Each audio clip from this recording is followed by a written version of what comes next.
ولا في اي بلاصه.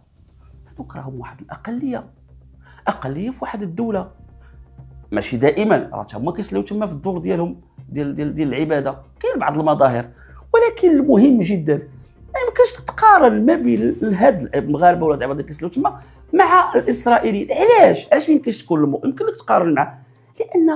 لان المغاربه ولا التوانسه ولا الجزائريين في الدول ديال الغرب هذوك واحد الاقليه مسلمه كيديروا واحد الطقس ديني في المخيال، في الدال ما كاينش الاحتلال، ما عندكش في عقلك انتداب بريطاني، الهيكل، احداث البوراق، القتيله، الصبره وشاتيلا، لا. دابا حنا في مخيالنا ارتبطت ديك اللبسه، الكحل، اليهود، الكذا، الاستيطال، هذه الصور تخلص الغير يعني تركزتنا في عقلنا.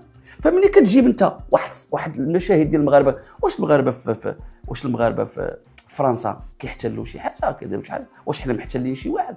والمسلم والمغربي ولا المصري كيصلي كيعبد كيدخل بحالاته، المغربي كيصوم هذا عندك انت فيك، عندك بلا شعورك ان هذاك الكيان توسعي، الاحتلال، القتل، غيدير لك ارضك، باغي ينتقم منك، باغي في مخيالنا حنا دايرين بحال